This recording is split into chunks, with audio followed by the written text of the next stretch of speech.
বন্ধুরা, আপনারা স্ক্রিনে যে প্রোফাইলটি দেখতে পাচ্ছেন, এই ভাইয়ার ফেসবুক পে আউটের আর্নিং সোর্স ট্রান্সফার করে সেটার এ টু জেড প্রসেস আমি আপনাদেরকে দেখাবো। তার জন্য কিন্তু আপনাকে অবশ্যই এই ভিডিওটি কন্টিনিউ করতে হবে এবং প্রত্যেকটা স্টেপ বাই স্টেপ আপনাকে ফলো করতে হবে, যাতে করে আপনার কোনো ইনফরমেশন ভুল না হয়। কারণ আপনারা অনেকেই জানেন যে পে আউটের এই সকল কাজবাজ কিন্তু খুবই সেন্সিটিভ হয়ে থাকে। আমাদের এই যে 558 যে একটা পে আউট আছে, এই পে আউটে কন্টেন্ট মনিটাইজেশন আছে এবং আমরা এই সোর্সটাকে পে আউট দেখতে পাচ্ছেন যেটা শেষে 319 আমরা এই পে আউটে নিয়ে আসবো। ওকে, সো এই পে আউটে নিয়ে আসার জন্য আমাদেরকে একটা নোট রেডি করতে হবে। আপনারা স্ক্রিনে যেমনটা দেখতে পাচ্ছেন, এই নোটে আপনাদেরকে প্রথমে লিখতে হবে নেম এবং আইডি। এইটা হবে আপনারা যে পে আউটে বর্তমানে আর্নিং সোর্সটা আছে ঠিক সেই পে আউটের নাম এবং সেই পে আউটের যে নাম্বারটা আছে সেই নাম্বারটা লিখতে হবে। এরপরে আপনারা আবারও দেখতে পাচ্ছেন নেম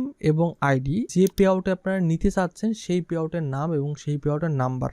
ওকে, সো এরপরে আপনারা দেখতে পাচ্ছেন পে আউট সোর্স আইডি। এই সোর্স আইডি বলতে আপনাদের যে পেজের আইডি, আপনারা যদি এখানে পে আউটে গিয়ে আর্নিং সোর্সে যান তাহলে কিন্তু আপনারা পেজ আইডি, তারপর সোর্স টাইপ সব তথ্য কিন্তু দেওয়া থাকে, জাস্ট কপি এবং পেস্ট করে নিয়ে নেবেন। ওকে, সো নেওয়ার পরে আপনারা স্ক্রিনে যে ফর্মটা দেখতে পাচ্ছেন, ঠিক আপনাদেরকে এমন একটা ফর্ম কিন্তু ফিল আপ করতে হবে। ওকে, সো এই ফর্ম ফিল আপ নিয়ে কিন্তু অলরেডি আমাদের চ্যানেলে 2 থেকে 3টা ভিডিও আপলোড করা আছে। আপনারা স্ক্রিনে থাম্বনেইলগুলো দেখতে পাচ্ছেন এবং ডেসক্রিপশনে আমি আপনাদেরকে লিঙ্ক দিয়ে দেবো। সো আপনার ফর্ম ফিল আপের এ টু জেড প্রসেসটা আপনারা ওই জায়গা থেকে দেখলেই কিন্তু সহজেই আপনাদের ফর্ম ফিল আপটা হয়ে যাবে। So form fill up complete করার পরে আপনাদেরকে এবার সিগনেচার করতে হবে। সো আপনার একটা হোয়াইট পেপারের উপরে আপনাদেরকে একটা সিগনেচার করে এরপরে আপনাদেরকে সেটা পিএনজি করতে হবে এবং পিএনজি করার জন্য আমি ইউজ করছি অ্যাডোবি ফটোশপ। যেহেতু আমরা পেইড সার্ভিস দিয়ে থাকি, আমাদের কাজগুলোর কোয়ালিটি ঠিক রাখার জন্য সব সময় আমরা পেইড সফটওয়্যারগুলো ইউজ করার সর্বোচ্চ ট্রাই করি। করে ব্যাকগ্রাউন্ডটা রিমুভ করার পরে সেভ করতে হবে এবং সেভ করার পরে আমাদেরকে সরাসরি যেতে হবে DocuSign.com এ। এটা মাস্ট আপনার দরকার, না হলে কিন্তু আপনার ফর্ম ফিল আপটা অ্যাকসেপ্ট হবে না, সমস্যা হয়ে যাবে। এবং যদি কিনা আপনি বারবার ভুল করতে থাকেন, শেষে কিন্তু এটার জন্য আপনাকে সাসপেন্ড করবে এবং সাসপেন্ড করলে কিন্তু 30 দিনের পরে ছাড়া অ্যাপ্লাই করলে কিন্তু কাজটা সাকসেসফুল হয় না। আপনাদের যদি কিনা এই জায়গায় কোনো অ্যাকাউন্ট তৈরি করা না থাকে তাহলে আপনারা আপনাদের জিমেল এবং ফোন নাম্বার দিয়ে একটা অ্যাকাউন্ট তৈরি করে নেবেন। এরপরে আমাদেরকে এখান থেকে সিলেক্ট করতে হবে প্রোফাইল, ম্যানেজ প্রোফাইল। এরপরে আপনাদেরকে যেতে হবে সিগনেচার, এরপরে অ্যাড সিগনেচার। এরপর আপনাদেরকে আপলোড সেকশনে গিয়ে আপনাদের যে সিগনেচারটা পিএনজি করছেন বা ব্যাকগ্রাউন্ড রিমুভ করছেন, ওই সিগনেচারটা আপনাদেরকে এই জায়গাতে আপলোড করতে হবে। সিগনেচারটা সাকসেসফুলি অ্যাড হয়ে যাওয়ার পরে আপনাদেরকে যেতে হবে ডকুসাইনের হোমে এবং হোম থেকে আপনাদেরকে যেতে হবে স্টার্ট।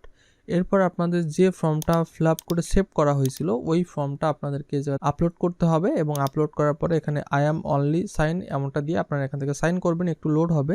সাইন হিয়ার যে দুইটা অপশন, এই দুইটা অপশনে আপনাদেরকে ওই পিএনজি সাইনটাকে আপনাদেরকে অ্যাড করতে হবে এবং এখান থেকে করতে হবে ফিনিশ করার পরে আপনাদের DocuSign.com এ যে জিমেল অ্যাড্রেস দেওয়া আছে সেই জিমেলের ইনবক্সে চেক দিলে আপনারা ঠিক এমন একটা ফর্ম পেয়ে যাবেন। আপনাদেরকে এটা ডাউনলোড করতে হবে এবং ডাউনলোড করার পর আপনারা যদি কিনা ফর্মটা ওপেন করেন তাহলে আপনারা দেখতে পাবেন যে আপনাদের ফর্মটা কিন্তু DocuSign ভেরিফাইড হয়ে গেছে। আমাদেরকে ডিরেক্ট চলে যেতে হবে পে আউটে, যে পে আউটে বর্তমানে আর্নিং সোর্সটা আছে এবং সেই পে আউটে যাওয়ার পরে আমাদেরকে যেতে হবে পে আউট হেল্প, এরপরে যেতে হবে গেট মোর হেল্প, এরপরে যেতে হবে show more topic, none of the above. এরপর আপনাদেরকে এই জায়গায় একটা কন্ট্যাক্ট ইমেল অ্যাড্রেস দেওয়া লাগবে। এরপরে আপনাদেরকে এই জায়গাতে সিলেক্ট করতে হবে স্টার্ট, এখানে সিলেক্ট করতে হবে আই হ্যাভ অ্যানাদার প্রবলেম। এরপরে আপনাদের যে মেসেজটা আপনারা সেন্ড করবেন সেই মেসেজটা কপি করে যাতে পেস্ট করে আপনারা এখান থেকে সেন্ড করবেন। ওকে, সো সেন্ড করার পরে সাপোর্ট ইনবক্সে এক মেসেজ যাবে এবং ঠিক এমন একটা ফাঁকা একটা বক্স থাকবে। বক্সের ভিতরে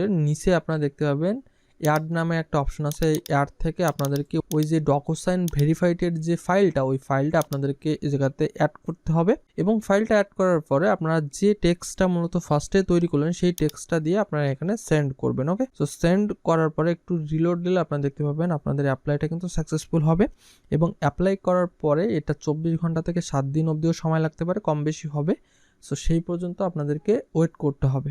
একদিন পরেই কিন্তু আমাদের একটা ভুল ধরে যে আমাদের সাইনটা নাকি তারা ওইভাবে স্পষ্টভাবে দেখতে পারেনি। পরে আমরা যখন সাইনটা আবার ঠিক করে যখন পুনরায় আবার সাবমিট দিলাম, সাবমিট করার ঠিক 7 মিনিট মতো পরেই কিন্তু আমাদের সাকসেসফুল মেসেজটা চলে আসে, আপনারা যেমনটা স্ক্রিনে দেখতে পাচ্ছেন। এবং আমরা যদি কিনা এবার আগের পে আউটগুলো চেক করি, তাহলে আপনি দেখতে পাবেন যে আগের পে আউটের আর্নিং সোর্স কিন্তু একদমই ফাঁকা, যেহেতু একটাই সোর্স ছিল। এবং আমরা যদি কিনা নিউ পে আউটটা চেক দিই, তাহলে আপনারা দেখতে পাচ্ছেন এই যে একদম নিচে যে সোর্সটা আপনারা দেখতে পাচ্ছেন, এই সোর্সটাই কিন্তু সেই সোর্স। ওকে, আমরা যেটা নিয়ে আসলাম, এইভাবে কিন্তু আপনারা খুব সহজেই কাজটা করতে পারবেন। বাট সবসময় সাবধান থাকবেন যেন কোনোভাবে ভুল না হয়, কারণ ভুল হলে কিন্তু এটা সাসপেন্ড হয়ে যায় এবং সেক্ষেত্রে 30 দিন পরে অ্যাপ্লাই করতে হয়। আপনারা যদি কিনা আমাদের দিয়ে সার্ভিস নিতে চান, তাহলে স্ক্রিনে থাকা হোয়াটসঅ্যাপ নাম্বারে চাইলে আপনারা কন্ট্যাক্ট করতে পারেন। এবং আপনাদের যদি কিনা কোনো ধরনের কোনো সমস্যা থাকে, আপনারা চাইলেই আমাদের ডেসক্রিপশনে ফেসবুক পেজ, গ্রুপ এবং অনেকগুলো লিঙ্ক দেওয়া আছে, আপনারা চাইলে সেখানে আমাদের সাথে যোগাযোগ করতে পারেন। সো বন্ধুরা, আজকের ছোট একটি ভিডিও এই অবধি। সকলে ভালো থাকবেন, সুস্থ থাকবেন, বাই বাই।